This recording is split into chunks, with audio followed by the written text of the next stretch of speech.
Assalamualaikum warahmatullahi wabarakatuh, teman pecinta sejarah. Apa kabarnya hari ini? Mudah-mudahan dalam keadaan sehat dan selalu dalam ridho Allah Subhanahu wa taala.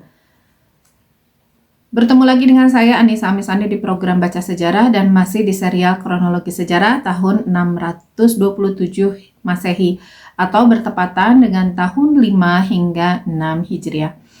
Ada 8 peristiwa penting dari dalam dunia Islam dan ada peristiwa penting dari luar dunia Islam. Peristiwa penting dan bersejarah yang datang dari dunia Islam adalah pernikahan Nabi Shallallahu Alaihi Wasallam dengan Zainab binti Khuzaimah, juga pernikahan beliau dengan Ummu Salamah radhiyallahu anha. Peristiwa berikutnya adalah kelahiran Husain bin Ali bin Abi Thalib radhiyallahu anhu. Kemudian ada Ghazwah Bani Mustalik atau pertempuran Muraisi. Selanjutnya adalah pernikahan Nabi Shallallahu Alaihi Wasallam dengan Juwairiyah binti Harith, putri dari pemimpin Bani Mustalik.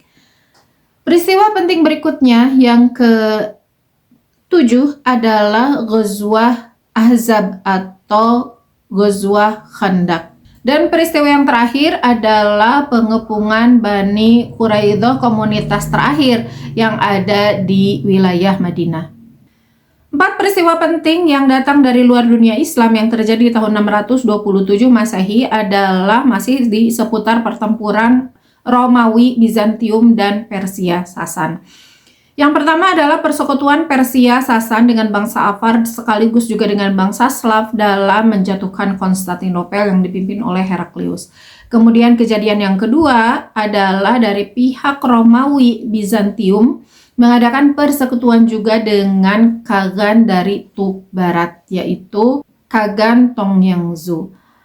Peristiwa berikutnya adalah perebutan kembali benteng-benteng Armenia oleh Heraklius dari tangan Persia Sasan. Dan terakhir adalah pertempuran Nineveh yang merupakan pertempuran penentu, pertempuran panjang antara Persia Sasan dan Romawi Bizantium. Dan teman pecinta sejarah, inilah kronologi sejarah tahun 627 Masehi bertepatan dengan tahun 5 hingga 6 Hijriah selengkapnya. Kemudian kisah ajaib yang terakhir yang terjadi di pertempuran Khandaq adalah batu dipecahkan dan mengeluarkan cahaya. Sudah dikisahkan ya, beberapa batu yang besar itu ketika tidak berhasil dipecahkan maka akan meminta bantuan Rasulullah SAW. Ini pun ada satu batu yang dia ukurannya besar juga kuat, dipecahkan oleh terkuat di antara para sahabat, yaitu Salman Al-Farisi yang kuat menggali, itu tetap tidak pecah. Sehingga alat untuk memecahkan batu itu oleh Rasulullah SAW diambil dari Salman Al-Farisi. Lalu beliaulah yang berusaha memecahkan batu tersebut. Pukulan pertama itu tidak memecahkan batu. Ketika Rasulullah SAW mengacungkan kapaknya ya, atau alat apapun lah untuk memecahkan batu, ketika ketika membentur batu, tang gitu. Itu bukan hanya batunya memang tidak pecah, tetapi pukulan itu mengeluarkan satu cahaya. Lalu Rasulullah mengucapkan Allahu Akbar. Para sahabat speechless gitu. Apa itu gitu ya. Tetapi tidak melihat apa-apa, hanya cahaya yang dihasilkan dari benturan tersebut. Kemudian pukulan yang kedua juga sama mengeluarkan cahaya dan sama juga Rasulullah mengucapkan takbir dengan takbir yang bahagia gitu ya, Allahu Akbar.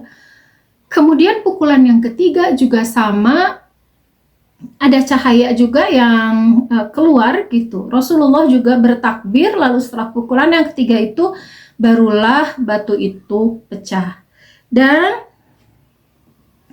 Salman lalu bertanya kepada Nabi Shallallahu Alaihi Wasallam tentang cahaya yang memancar dari cangkul dikala batu itu dipukul oleh beliau. Mungkin bukan cangkul ya, kalau cangkul itu kan buat tanah kapak mungkin ya.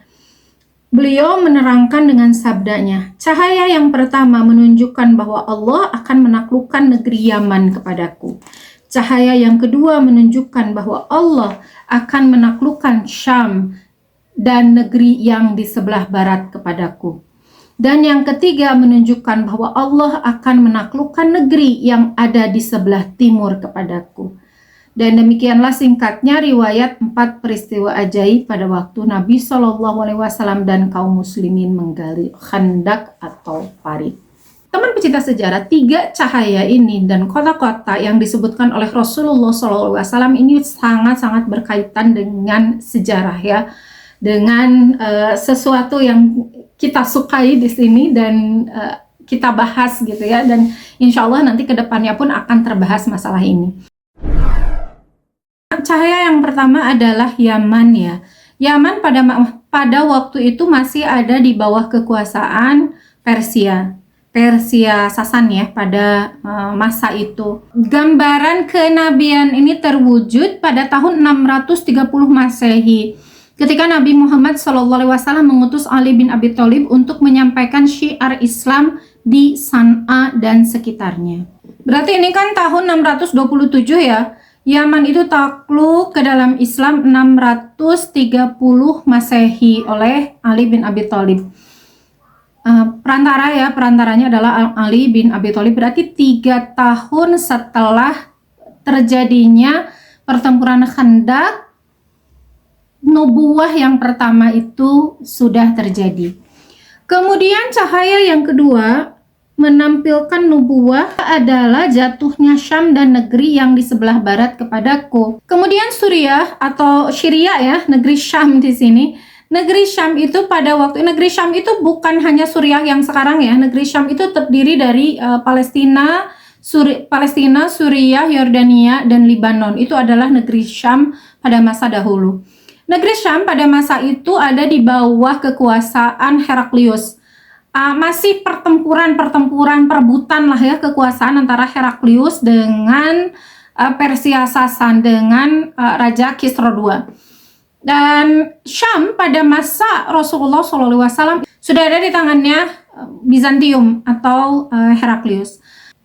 Baru jatuh ke tangan kaum muslimin dan memeluk Islam itu pada masa pemerintahan Abu Bakar radhiyallahu anhu dalam pertempuran Yarmuk, pertempuran yang dipimpin oleh pahlawan panglima hebat dari Islam yaitu Khalid bin Walid. Kemudian daerah barat yaitu Persia itu takluk Syam, dan di sebelah baratnya itu Persia itu takluk pada masa Umar bin Khattab pada perang Qadisiyah yang dipimpin oleh Sa'ad bin Abi Waqqas. Jadi semua nubuwah ini terjadi menjadi kenyataan meskipun tidak di detik itu ya, tidak di detik ketika pertempuran Khandak terjadi, melainkan di tahun-tahun berikutnya setelah Rasulullah SAW wafat. Cahaya yang ketiga menunjukkan bahwa Allah akan menaklukkan negeri yang ada di sebelah timur kepadaku. Dan banyak ahli sejarah yang mengatakan bahwa ini adalah takluknya Romawi. Romawi sekarang sudah takluk tetapi belum secara keseluruhan. Ini seolah-olah ya, ada seorang ahli sejarah mengatakan bahwa seolah-olah Roma itu memang disisakan untuk masa kita. Tetapi intinya daerah Roma dan sebelah timurnya gitu ya, Roma ke sana gitu, itu akan takluk ke tangan Islam. Dan ini memang belum terjadi, jadi baru terjadi sebagian lah dari Turki ke sini ya, dari sedikit ke atas dari Selat Bosporus ya, dari daerah Turki ke sini lah ya, Albania itu sudah, tetapi Romanya sendiri itu belum gitu. Itu masih banyak dikuasai Eropa gitu. Itu masih belum jatuh ke tangan kaum muslimin. Terakhir itu kaum muslimin bisa sampai ke sisi kota Paris gitu, tetapi Eropa secara keseluruhan itu belum takluk hingga sekarang gitu. Ada yang menyebut bahwa memang itu disisakan untuk kita di akhir zaman ya, kita di masa-masa sekarang, dan bisa saja takluk itu kan tidak berarti dikalahkan dalam sebuah pertempuran militer ya, pertempuran pengangkatan pedang, dan mudah-mudahan para ulama itu berharap bahwa Eropa itu akan jatuh ke tangan Islam dengan cara peresapan budaya, kemudian masuk Islam dengan soft lah ya, sebagaimana futuhnya Indonesia ke tangan Islam itu dengan cara-cara yang soft tanpa pertempuran. Satu hal terakhir yang perlu kita ingat bahwa kalau hadis ini ya, didengar oleh, atau kisah ini didengar oleh kaum kafirin, kaum musyrikin pada masa itu, oleh Yahudi dan Nasrani pada masa itu, sampai cerita Salman Al-Farisi ini kepada mereka, mungkin mereka akan menertawakan karena memang belum kejadian gitu ya. Tetapi kan nubuwah orang-orang munafik mungkin yang menertawakan, tetapi kalau orang Yahudi dan Nasrani dan musyrikin, saya tidak yakin mereka menertawakan karena mereka tahu betul bahwa Rasulullah SAW itu benar dan apa yang dikatakan oleh beliau itu selalu benar.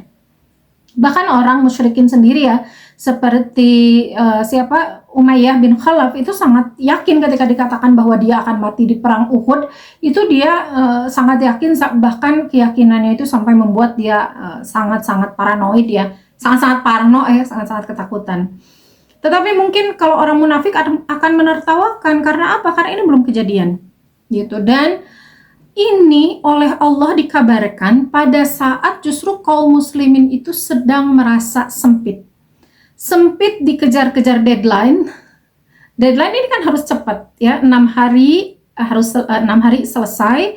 Karena apa? Pasukan itu kan dari pasukan Ahzab itu kan 11.000 sudah menuju ke Madinah dalam perjalanan. Kaum muslimin dalam keadaan sempit dikejar deadline, kemudian sempit juga karena dalam keadaan pacaklik, mereka dalam keadaan lapar, perut mereka kosong, tenaga mereka lemas, kemudian orang-orang juga tidak sebanyak tidak sebanyak musuh, sehingga kaum muslimin itu bahkan di awal-awal itu sempat khawatir ya, bisa tidak ya kita bertahan gitu, bisa tidak ya kita melawan mereka gitu. Jadi dalam keadaan di bawah sebetulnya, tetapi di bawah dari sisi fisik ya, dari sisi kasat mata, tetapi ruh mereka, semangat mereka itu dalam keadaan yang sangat-sangat bagus. Dan di titik itulah justru Allah memberikan mereka kabar gembira. Di titik rendah tetapi mereka optimis gitu ya, Allah memberikan kabar gembira yang bahkan mereka sendiri, bisa nggak ya itu tercapai gitu, bisa tidak ya itu tercapai, mungkin tidak ya gitu. Kita untuk bertahan di Madinah saja, wallahu alam ini besok ketika pasukan Ahzab menyerang, kita tidak tahu bahkan kita bertahan atau tidak. Tapi Rasulullah itu mengabarkan, wah Yaman akan jadi milik kita. Oh, Suriah yang sekarang ada di bawah, katakanlah tidak terbayang oleh mereka, karena menjadi milik muslimin, itu akan jadi milik muslimin. Itu kan membuat ini seolah-olah Allah memberikan motivasi kepada kaum muslimin. Kalian itu akan menang. Di masa depan kalian itu akan mencapai kegemilangan yang luar biasa gitu. Dan ini juga memberi isyarat motivasi ya, menjadikan motivasi yang sangat-sangat dirasa lah, mereka menjadi naik sangat-sangat signifikan gitu, semangat tumbuh luar biasa, mereka jadi semangat lagi untuk menggali gitu, untuk menyelesaikan tugas mereka. Di sisi lain, kabar gembira ini juga memberikan pelajaran buat kita, berarti kalau kita sedang terpuruk, kalau kita sedang butuh semangat, kita sedang butuh motivasi, kita yakinkan saja diri kita bahwa akan ada masa di mana kita mencapai tujuan kita, bahkan melampaui apa yang kita inginkan. Mungkin bukan pada masa kita, tetapi pada masa-masa setelah kita. Isyarat yang Allah berikan kepada kaum muslimin juga adalah apa yang akan dicapai di masa depan, seperti jatuhnya Yaman atau futuhnya Yaman, futuhnya Suriah, futuhnya daerah Persia ke tangan Islam, juga futuhnya Romawi nanti di masa depan kita. Itu pahala bagi mereka, para pahlawan Khandaq, mereka para sahabat yang juga menyebarkan Islam dan menahan serangan kaum kafirin hingga Islam bertahan, itu mereka juga kebagian pahalanya gitu. Isyaratnya seperti itu. Isyaratnya ini akan jadi mereka berdakwah, mereka menjaga Islam sedemikian rupa, mereka berkorban untuk Islam sedemikian rupa, ini menjadi jariyah bagi mereka. Melebihi batas usia, amalan itu akan terus mengalir melebihi batas usia. Jadi kita jangan sempit ya berpikir ya bahwa kita sekarang berjuang tidak hasilnya kapan gitu Islam bersatu ya. Jangan merasa kecil hati, karena ketika nanti Islam bersatu dan kita ada di satu titik, di satu masa kita berkontribusi di dalamnya, maka kita juga kebagian pahala tersebut, kebagian pahala dari orang-orang, atau menjadi pahala karena kita termasuk ke dalam bagian dari orang-orang, bagian dari kaum muslimin, bagian dari pengikut Rasulullah SAW yang juga menyebarkan kebaikan, yang juga menyebarkan Islam ke seluruh penjuru dunia. Meskipun dengan cara-cara yang sederhana, dengan cara-cara seperti ini membuat video, atau Anda misalnya dengan like juga subscribe akun saya ini, juga menyebarkannya kepada orang lain, tetap akan menjadikan pahala jariah bagi kita semua. Dan itu saja teman pecinta sejarah, terima kasih sudah menyimak video hari ini. Insya Allah akan disambung dengan pertempuran Khandaq yang sebenarnya yang akan terjadi segera setelah penggalian itu selesai. Mohon maaf atas segala kesalahan. Wassalamualaikum warahmatullahi wabarakatuh.